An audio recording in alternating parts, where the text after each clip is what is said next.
추미애 당대표의 속도전으로 더불어민주당 제125차 최고위원회의를 속개하겠습니다. 네, 회의를 속개합니다. 추미애 당대표의 발언 듣겠습니다. 13일에서 16일까지 사이에 문재인 대통령께서 한중 정상회담차 중국으로 가시게 됩니다. 이번 중국 방문에는 임시정부가 있었던 중경시까지 방문해서 우리 촛불 정신이 되찾고자 하는 그런 자주 독립의 그런 사기 진작을 발자취를 덧없는 것은 대단히 큰 의미가 있다 생각이 됩니다. 한중 정상 간의 회담을 통해서 여러 현안이 합리적으로 잘 풀어지기를 기대합니다. 저는 11월 11일과 18일 사이에 러시아를 방문하게 될 예정입니다. 마침 푸틴 러시아 대통령이 평창 올림픽에 대해서 선수 개인 자격으로 출전을 허용한다는 다행한 소식이 들렸습니다. 저는 이번 방문에서 양국 간의 경제 협력과 북핵 문제에 대한 공조를 논의할 예정입니다.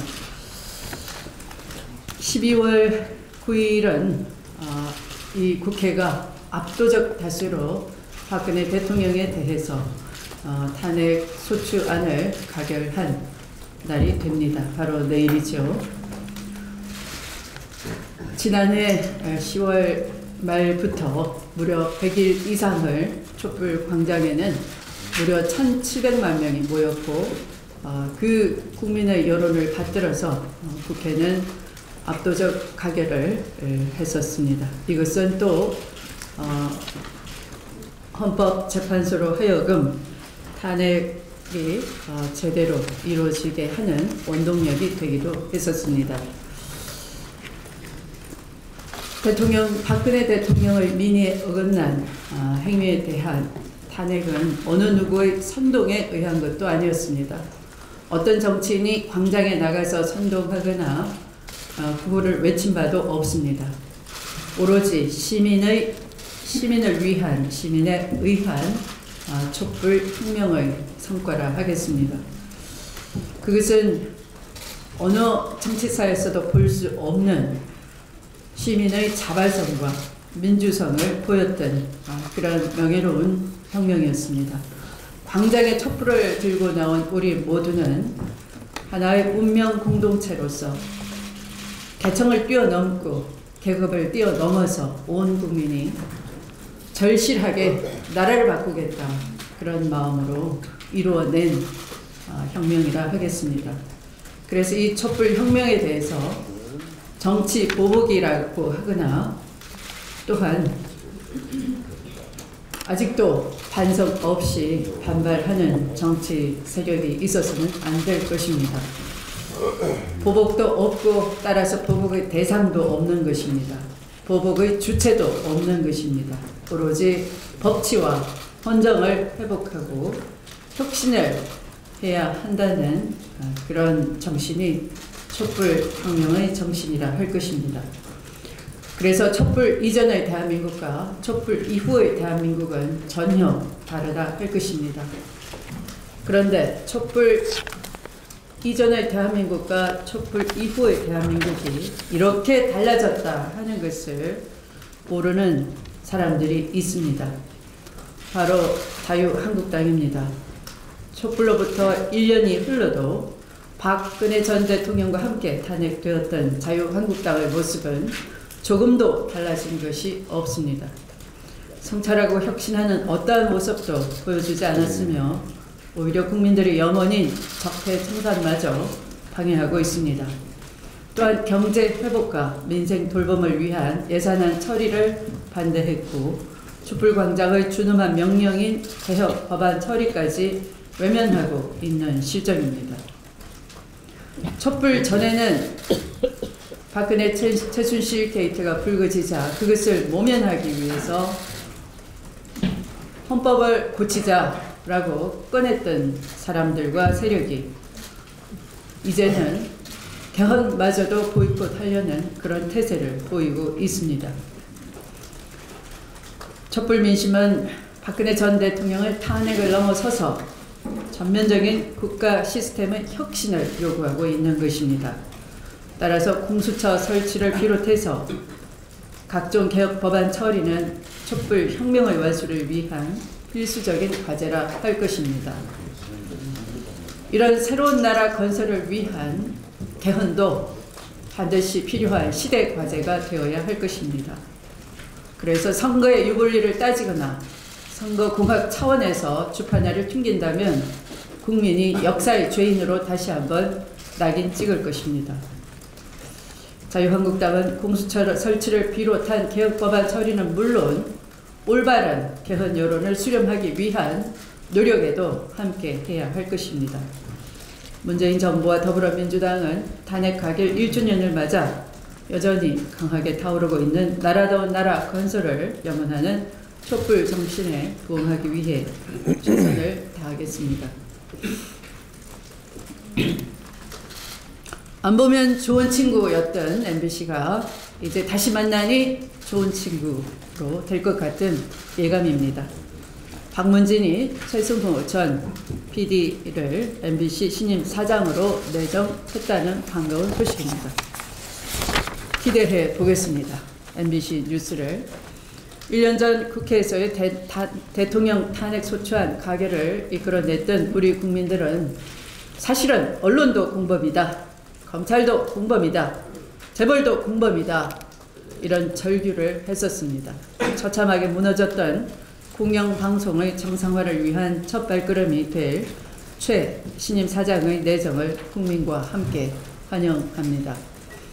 또한 신임 사장 내정자는 첫 출근과 동시에 2012년 170일 파업 당시 해직되었던 MBC 해직 언론인들의 복직을 선언할 예정이라고 합니다. 이명박 박근혜 정권의 언론 장악에 마지막까지 뜻을 굽히지 않고 싸워 마침내 복직하게 된 언론인들에게 뜨거운 박수를 보냅니다. 그럼 박수를 치셔야죠.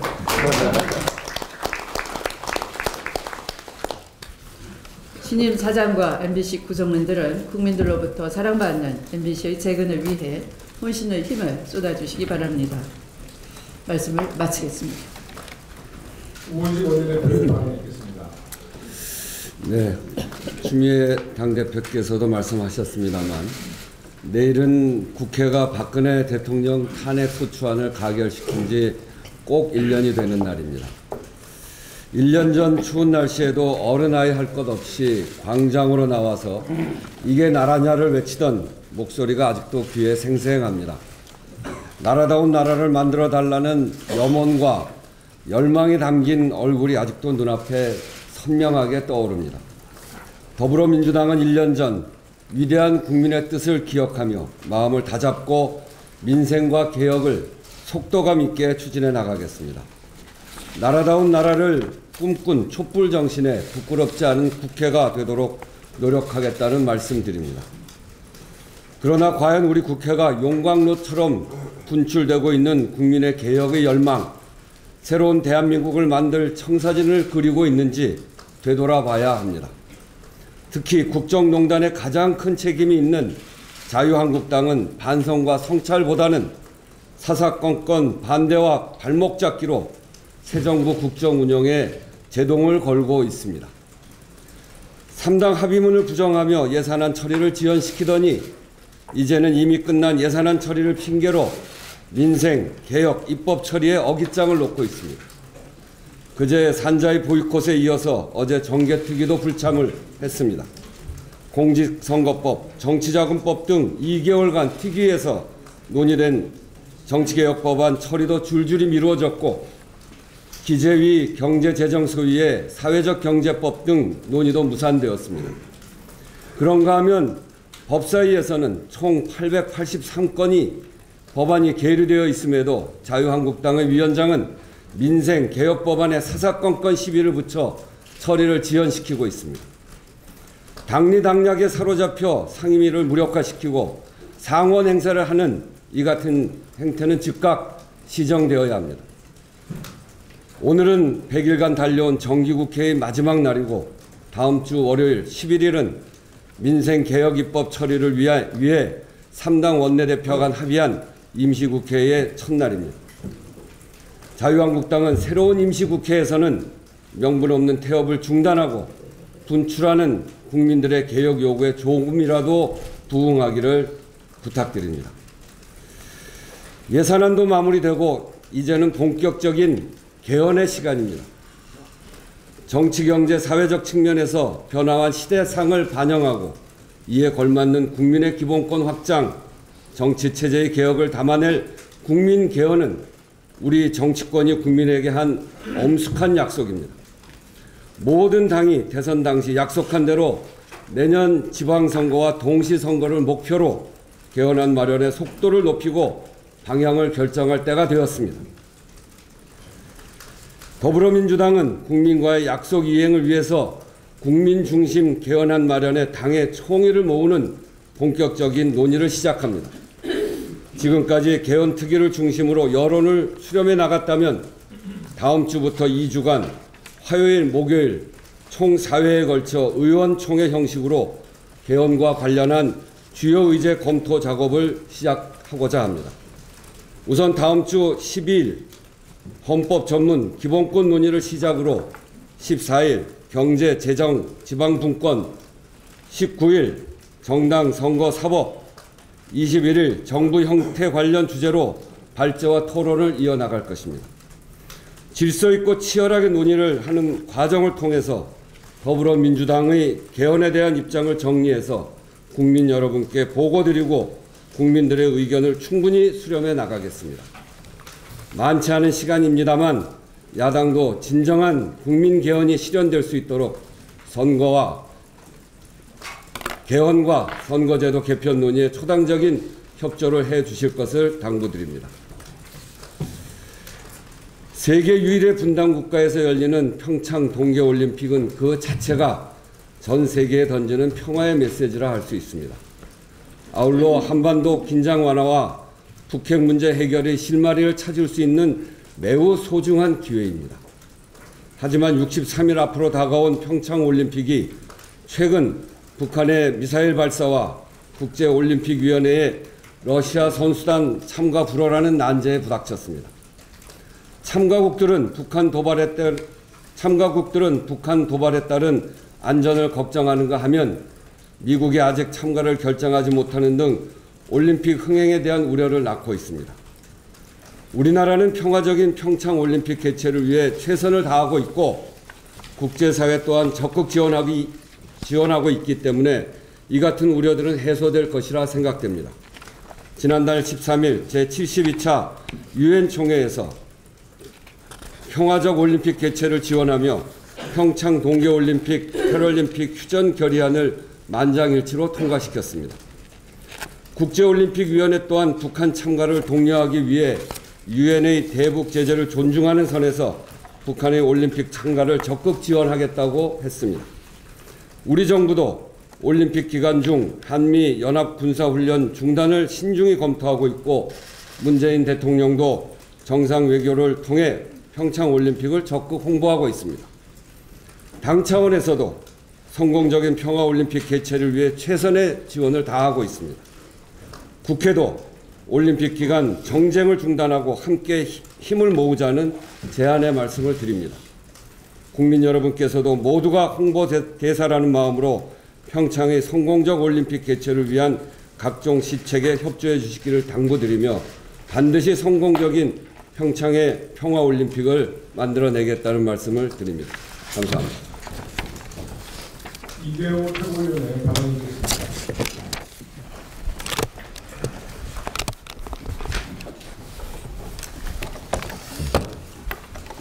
네, 호남 최고위원 이기호입니다.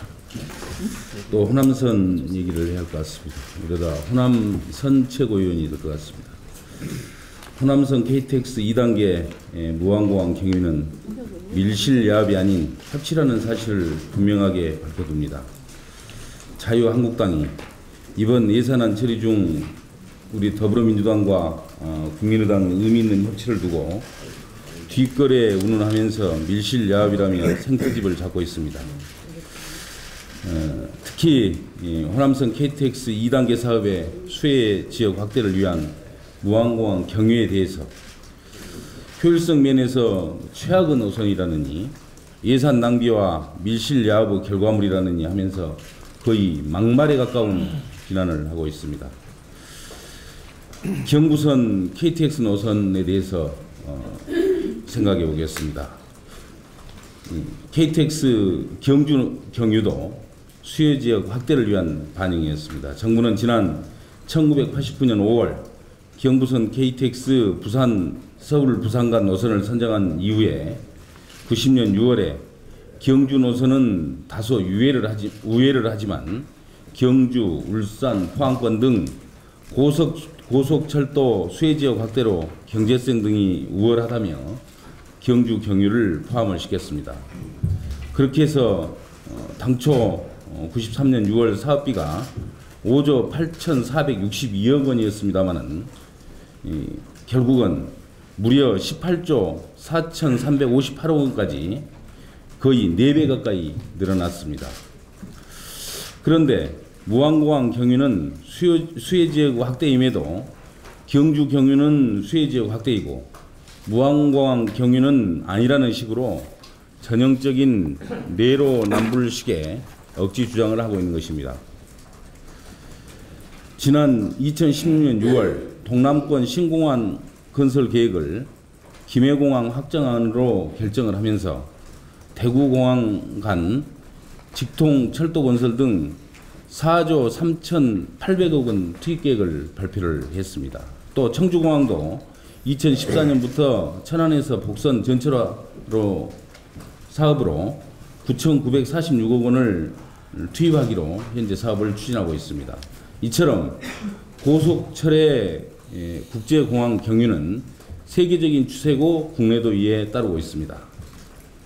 또 비용이 비싸다는 논리도 잘못된 논리입니다. 송정리에서 목포까지 기존선 개량 무안국제공항을 지선으로 연계할 경우에 환승 불편 및 이용 시간 증가 그리고 종착역 이원화 등에 따른 추가 비용이 도리어 발생을 해서 결코 예산 절감이 되지를 않습니다. 이렇듯 호남선의 무안공항 경유는 경제성이나 필요성으로 봐도 너무도 당연한 일입니다. 또한 호남선 KTX 2단계 사업은 그동안 자유한국당이 집권하던 시절 소외받고 차별받았던 사업을 정상화한 것입니다. 이번 자유한국당의 예산 낭비니 밀실 야합이니 등의 막말은 국가 균형 발전에 하등에 도움이 되지 않는다는 것을 분명히 밝혀둡니다. 한 가지만 더 말씀을 드리겠습니다. 지난 2008년 당시 새누리당 주성영 의원에 의해서 제기가 되었던 DJ 비자금 의혹은 검찰 수사에 의해서 터무니없는 허위사실이었음이 밝혀졌습니다. 그런데 오늘 보도를 통해서 밝혀진 것은 그 사건의 제보자가 정말 놀랍게도 박주원이라는 분인데 이분은 현 국민의당 최고위원입니다. 이 국민의당은 정말 이 어이없는 사태에 대해서 명명백백하게 진상을 밝히고 분명한 입장을 내놓기 바랍니다. 이상입니다. 김병권 최고위원에게 발언 있겠습니다. 이거 제보 잘해줬지. 잘했어. 네, 지난 11월 9일 날 3년 일자리 확대된 3년 미래를 위한 개선 방안을 논의하기 위해서 국회법 제44조에 따라서 국회본회 의결을 통해 구성된 청년미래특별위원회가 오늘 오전 첫 회의를 갖고 본격 활동에 들어가게 됩니다. 그런데 최근 세계적 경기 침체 및 기술 발전에 따른 일자리 감소와 고용 축소로 인해서 우리나라 청년 실업률이 2012년 9.0%, 2014년 10.0%, 2016년 10.7%로 지속적으로 증가하는 등 청년 실업 문제는 갈수록 심화되고 있습니다.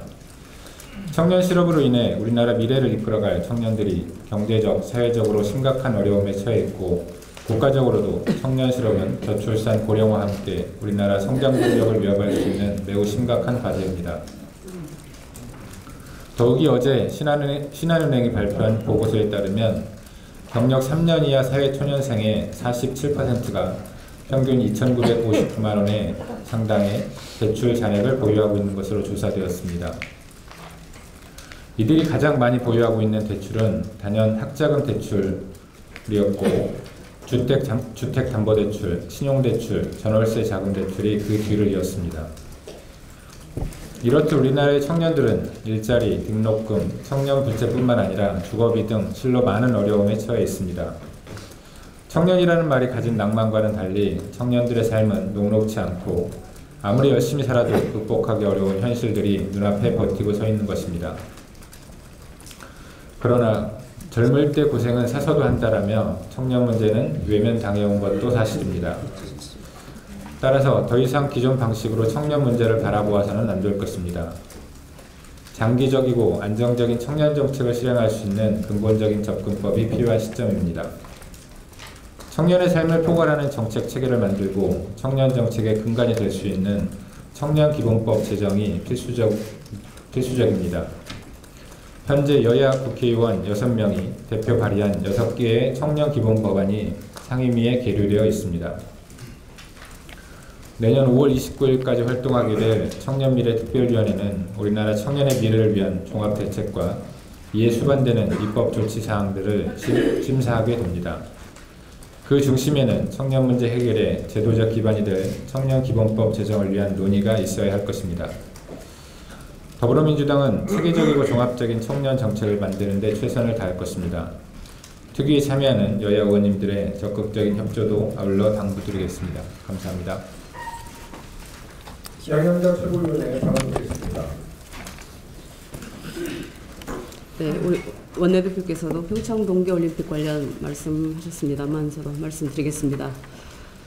국제올림픽위원회가 러시아 선수단의 평창 동계올림픽 참가 불허를 결정함으로써 올림픽 성공에 대한 우려가 확산되는 시점에 미국의 유엔 대사인 니키 헤일리가 평창올림픽에 미국 선수단 파견은 더 생각해볼 문제라는 발언으로 분란집에 기름을 부은 격이 되었습니다.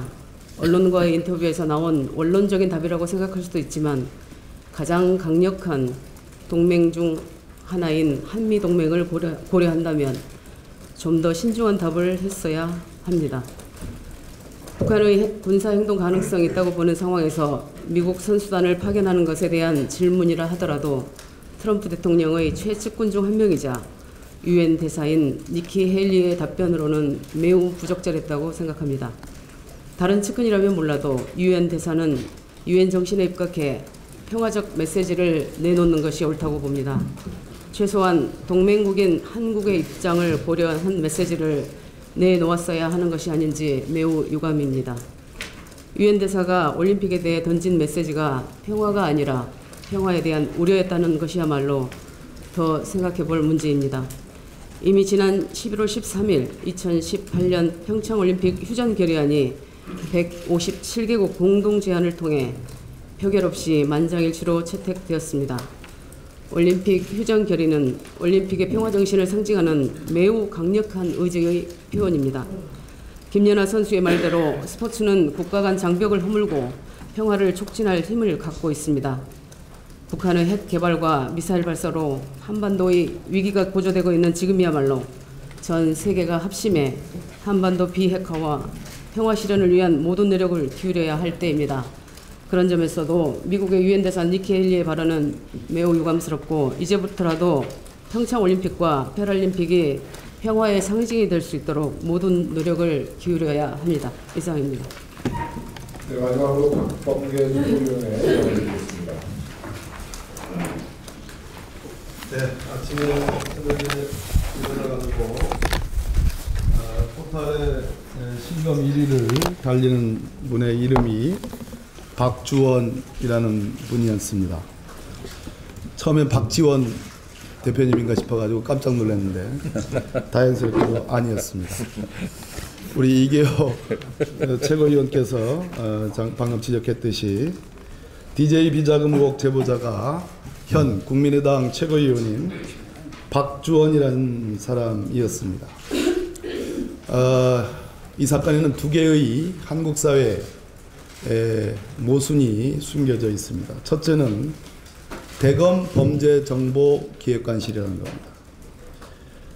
대검범죄정보기획관실에 근무했던 박주원 씨가 본인이 입수를 한 건지 어떤지 모르지만 어떻든 대검범정기획관실에서 가공된 정보를 기초로 해가지고 당시 주성영 한나라당 의원에게 CD와 또 관련 자료를 넘겼다. 이것에 기초해가지고 주성영 의원이 소위 폭로를 하게 된 겁니다. 당연히 DJ 비자금 건은 사실 무근이기 때문에 검찰에 의해서 무혐의가 나왔습니다. 또 이 내용을 폭로한 주성영 의원은 벌금 300만 원의 형을 확정받았습니다. 기가 막히고 코가 막힌 얘기는 이 기사에서 박주원 최고위원은 공소시효가 지난 사건들에 대해 말하는 건 적절치 않다. 이렇게 얘기했습니다. 본인이라는 것을 인정한 셈입니다. 국민의당은 스스로 DJ의 정신을 계승하는 정당이라고 자처하고 있습니다. 이기호 최고위원이 적절히 지적한 바와 같이 국민의당은 이 사안의 실체를 철저히 가려서 박주원 최고위원에 대해서 응분의 조치를 취하기를 바랍니다. 이상입니다.